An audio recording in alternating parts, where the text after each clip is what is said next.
Bismillahirrahmanirrahim. Assalamualaikum warahmatullahi wabarakatuh. Selamat pagi, selamat siang, selamat sore, selamat malam. Para pemirsa channel YouTube Institut Pelita Desa dimanapun Anda berada.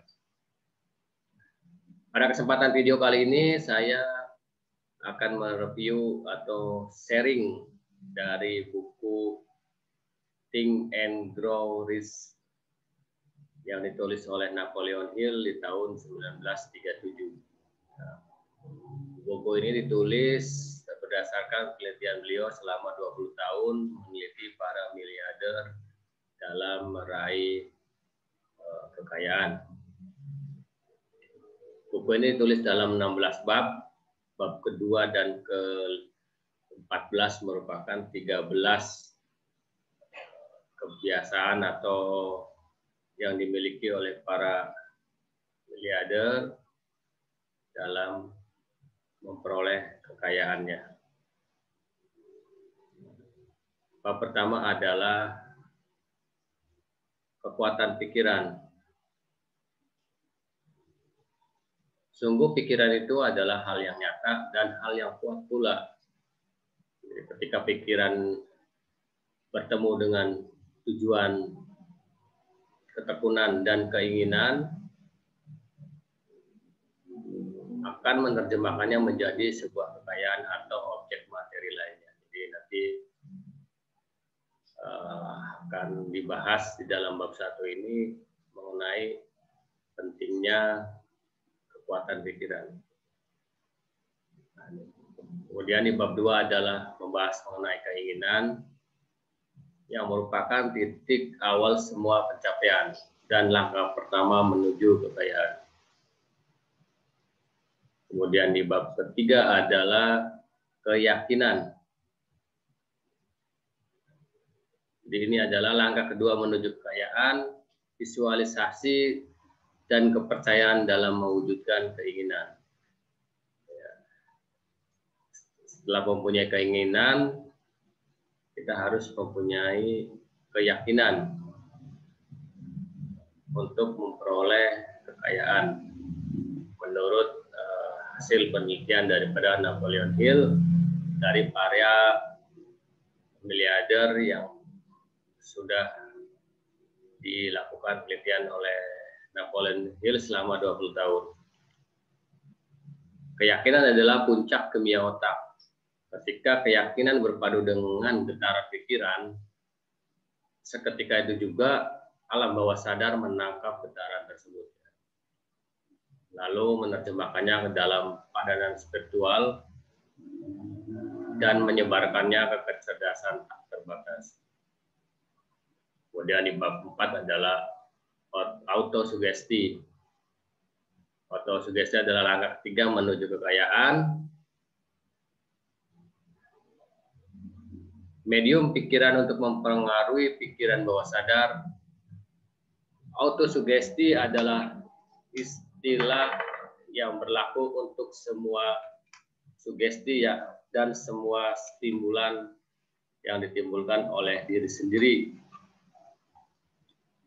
dan mencapai pikiran seseorang melalui panca indera. Jadi autosugesti ke dalam diri sendiri. Misalnya, saya pasti bisa, tapi diucapkannya keras, ya. Bukan di dalam hati, tapi keras. Saya pasti sukses, saya orang kaya raya, saya sehat, saya kuat, dan lain-lain. Diucapkan keras, bukan di dalam hati saja. Kemudian bab 5 adalah pengetahuan khusus. Jadi rata-rata para miliarder yang itu oleh Napoleon Hill, mereka mempunyai pengetahuan khusus. Jadi fokus di satu bidang.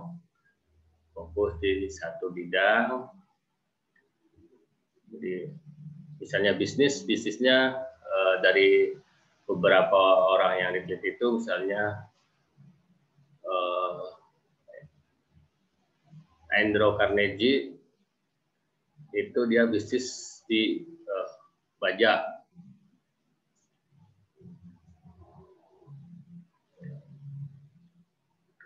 Jadi kemudian misalnya Henry Ford di bisnis di otomotif mobil,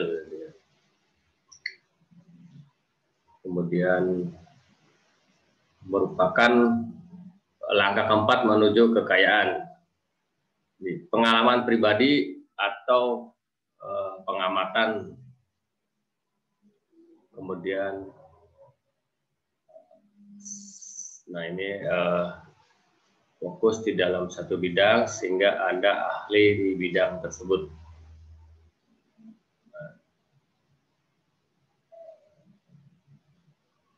Barangkali ada yang di era sekarang banyak pengusaha-pengusaha yang melakukan diversi usahanya, tetapi di awal mereka fokus dulu di satu bidang.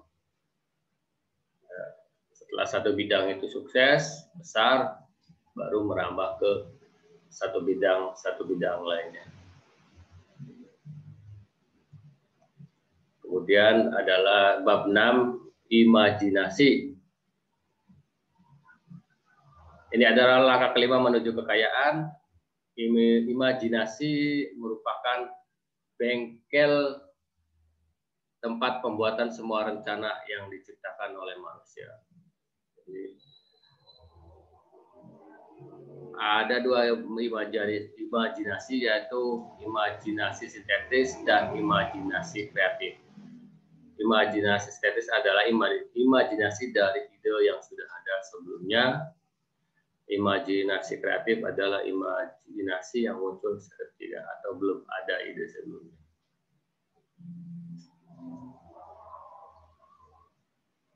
Jadi kalau ingin memiliki sebuah rumah harus ada diimajinasikan dulu di dalam otak. Seperti apa rumahnya? Nah, setelah diimajinasikan, di dalam bab 7 ini dibahas mengenai perencanaan yang terkelola. Jadi ini adalah langkah ke-6 menuju kekayaan. Jadi bagaimana menuju ke tindakan nyata. Setelah imajinasi, kita harus mempunyai perencanaan yang terkelola. Jadi bagaimana strateginya untuk mencapai imajinasi yang sudah terbentuk di dalam otak. Jadi ini adalah strategi tindakan nyata menuju kekayaan. Rencana apa yang akan Anda lakukan untuk bisa menjadi seorang kaya raya. Bab 8 adalah keputusan. Nah, jadi merupakan langkah ke-7 menuju kekayaan. Keputusan adalah mengatasi kebiasaan menunda-nunda. Ini diputuskan segera untuk bertindak dari rencana yang sudah disusun dengan baik. Di rencana tinggal rencana, tidak akan ada hasilnya kalau tidak ada keputusan untuk segera menjalankan rencana tersebut. Di 30 penyebab kegagalan, nomor satunya adalah menunda. Bab 9 adalah ketekunan. Ini merupakan usaha lanjutan yang dibutuhkan untuk menimbulkan keyakinan. Jadi setelah rencana dijalankan sesuai strategi yang terencana, langkah ke-8 adalah ketekunan. Jadi langkah ke-8 menuju kekayaan yaitu ketekunan. Ketekunan merupakan faktor penting dalam prosedur mengubah keinginan menjadi wujud moneternya. Semua orang sukses mengikuti rencana yang sudah dibuat dengan tekun. Bab 10 ini langkah ke-9 menuju kekayaan, yaitu kekuatan mastermind. Merupakan kekuatan pendorong Mastermind itu adalah kita berkumpul dengan orang-orang yang, kalau kita ingin kaya berarti kita harus berkumpul dengan orang-orang yang sedang kaya. Kemudian atau kalau kita mempunyai suatu visi hidup, kita berkumpul dengan orang-orang yang satu visi. Kemudian adalah misteri transmutasi seks. Jadi di bab 11 akan membahas bagaimana mengendalikan atau mengalihkan hasrat nafsu seks Anda ke berbagai kegiatan positif. Di merupakan langkah ke-10 menuju kekayaan. Jadi banyak orang gagal karena tidak bisa mengendalikan nafsu syahwatnya. Nah, kemudian di bab 12 adalah pikiran bawah sadar. Merupakan mata rantai penghubung dan langkah ke-11 menuju kekayaan. Di pikiran bawah sadar merupakan perantara yang menerjemahkan doa seseorang menjadi istilah yang dikenali oleh kecerdasan tak terbatas, menyajikan pesan tersebut dan membawa kembali jawaban dalam bentuk rencana atau ide yang pasti untuk mendapatkan objek yang didoakan. Kalau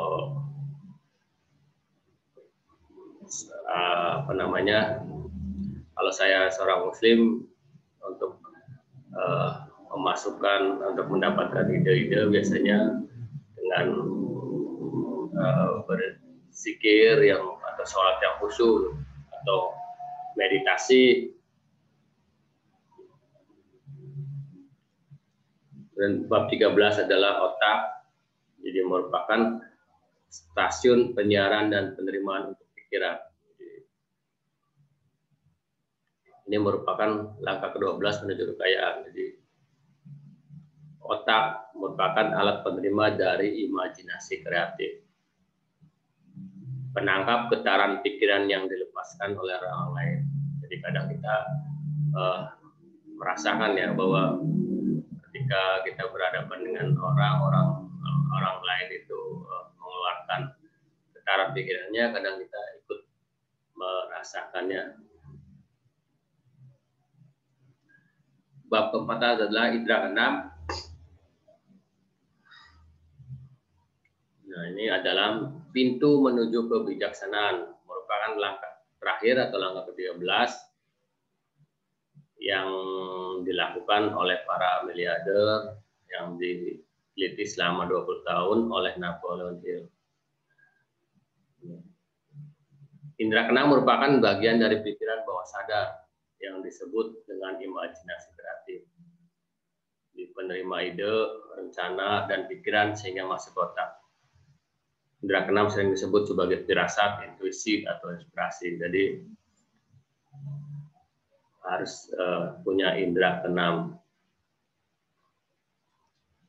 Nah, ini adalah bab ke-15, membahas bagaimana cara mengalahkan 6 hantu ketakutan. Jadi manusia itu banyak memiliki ketakutan, tetapi ada 6 ketakutan yang paling dasar.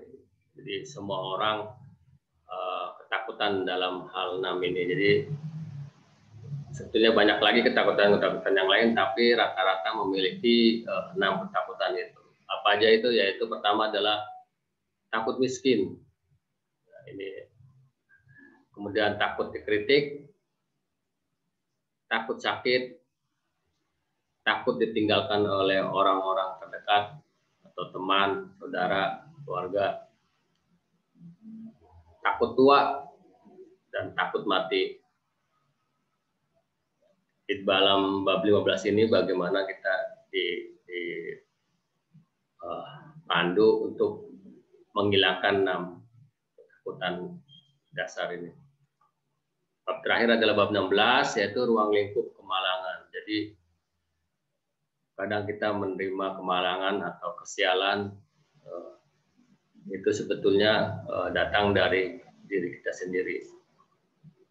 Misalnya kita selalu berkeluh kesah, selalu menyalahkan orang lain, sinis terhadap orang lain, kemudian kita memutuskan silaturahmi, kemudian kita mengasihani diri sendiri, kemudian kita mempunyai banyak alibi, dan lain-lain. Nanti di bab 16 ini akan dibahas mengenai ruang lingkup kemalangan. Nah, terima kasih. Demikian yang bisa saya sharingkan dari sebuah buku yang berjudul Think and Grow Rich, karya Napoleon Hill. Ya. Kalau yang tertarik ingin membaca bukunya secara lengkap, bisa Anda dapatkan di toko buku di kota ada, atau pesan secara online, atau bisa kami bantu untuk mendapatkannya. Silakan kirim email ke yonedi@minaku.com atau WA ke nomor 081321832311. Terima kasih atas perhatiannya. Bila mana ada kata yang salah dan kurang pantas, mohon dimaafkan ya. Terima kasih. Assalamualaikum warahmatullahi wabarakatuh.